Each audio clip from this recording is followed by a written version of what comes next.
So I'm going to be honest with you, as a gardener, I've kind of rejected the idea of AI as a whole because I'm more about the natural way of the world and trying to grow my food slowly and with my own hands. But lately I've been intrigued to figure out just how AI has come into our gardens. And so today I wanted to talk to you about how AI has broken into the gardening world. And then at the end of this video, I want to talk about how gardening is breaking into the farming world. It's actually pretty interesting, and I've seen some interesting projects that have been proposed around the world in relation to gardening and AI. And it's an interesting aspect of food security, but I'm not necessarily sure it's an interesting fact about job security. And so I did want to share it with you today, just about how this technology is breaking into the gardening world and what we can look at for products coming into our homes and our gardens, and how it's also going to change the farming industry as well. If you're new here, my name is Bree from Urban Gardening Canada, and I garden in Ottawa Zone 5.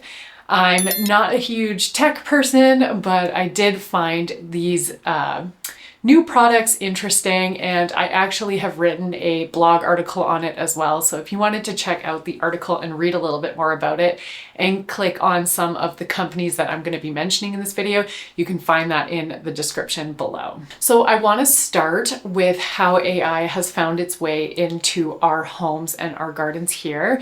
And the first one is the most obvious one that you've seen probably, and that is hydroponics.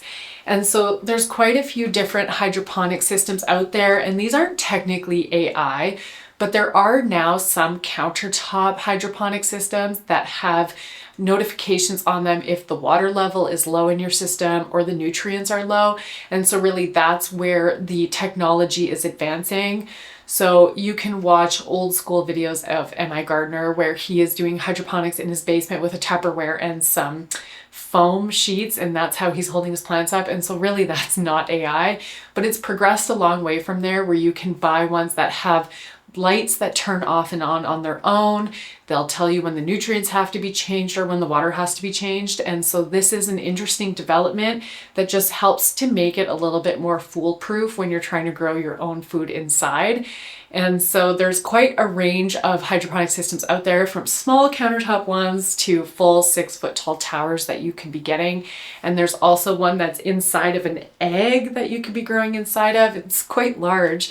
So I don't know where anyone would store it, but it's an interesting way that you can now be growing food inside with the help of technology. So the second one that is becoming a lot more common that you can see online is robotic lawnmowers. And so the first place that I ever saw this was on YouTube. Quite a few content creators are getting access to these robotic lawnmowers. And essentially what it is a Roomba vacuum, where you see those self-driving vacuums that clean up your house, but for your lawn. And from what I've seen, they're pretty cool, but the setup looks pretty intensive, where you have to create an area that it's mowing, making sure that you cordon off edges that it can fall off of, or garden beds, for example, or your deck. So you have to make sure that it builds a boundary. And so it looks like the setup can be pretty cumbersome at the beginning, but then after that, this lawnmower literally goes out, mows your lawn, and then docks itself back in again. And so it's a pretty interesting system that you can now be getting. And I know it would save me quite a few hours a week trying to mow my lawn. And so it is an interesting technology that has now been brought into our home gardens. And from what I read online, it looks like there is a potential for the future of robotic weeders that could drive around and weed your garden. And I promise that is one I would 100% invest in. If it would pick the weeds out of my in-ground flower garden beds, I would literally invest in this one, because the weeds are out of control in my front garden. And so this would be a really cool technology that could come in the future. And so next up are smart systems. And so there used to be smaller, more disjointed smart systems. So for example, I've been using a automatic timer for a really long time for watering my garden.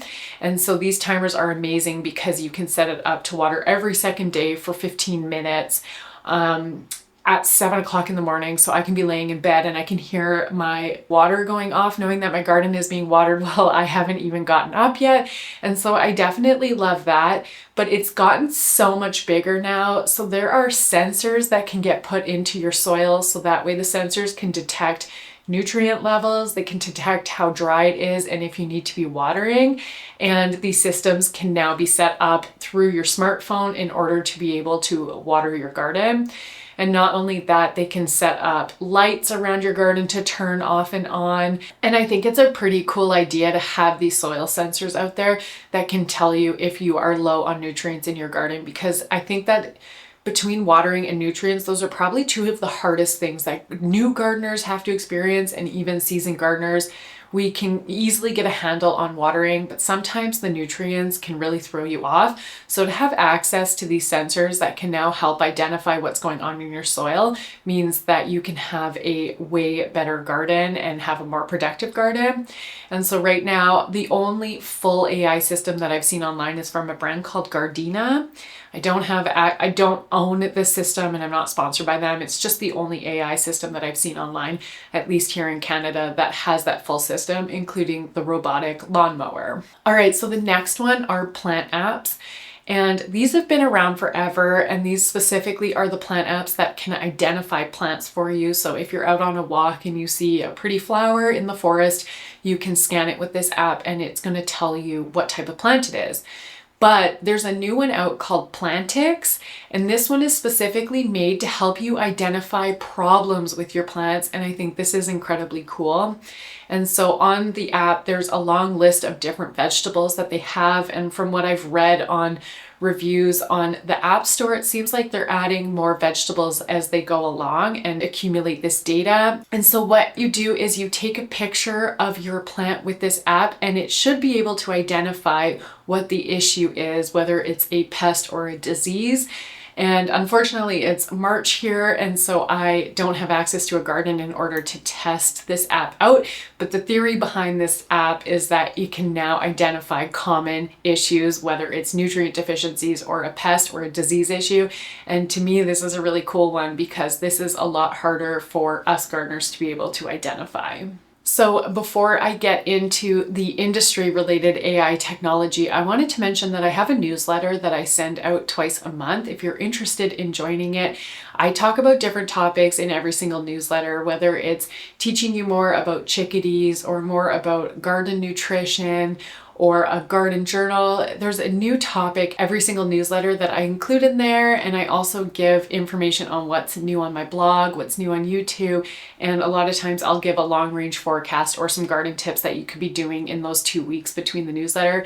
So if you're interested in joining that, you can find the link to it below, and I would love to connect with you over email. Okay, so what's happening in the farming industry, or overall in just the food industry, I guess? It's such an interesting experience, but the first one is that they are starting to build robots that can do all kinds of things on the farm, which includes sowing seeds, tilling, harvesting food, weeding. And so this is pretty interesting that if a farmer can even afford this technology, that these robots are able to do almost everything in the process. If they can till the ground, sow the seeds, prune the plants, weed the fields, and harvest, like that is a lot that these robots are going to be able to do. And it's a really interesting industry to be watching to see, first of all, are they able to create them? Are they successful? And are they even affordable for these farmers to be able to buy? My only thought is that robots and AI, the biggest concern people have is that they take away jobs. And so these do in fact take away jobs. And it's such a interesting topic because of course there's so much going on in the farm world with farm hands and the working conditions and finding workers. And so this is an interesting part of the farming and AI world that I'd like to keep my eye on to see with what the changes are that are coming. The second interesting one is smart greenhouses. This is really cool. And so a lot of big greenhouses can now be switched to hydroponic systems. And so you can have your conventional greenhouse where it has all the flatbed version of hydroponics growing vegetables.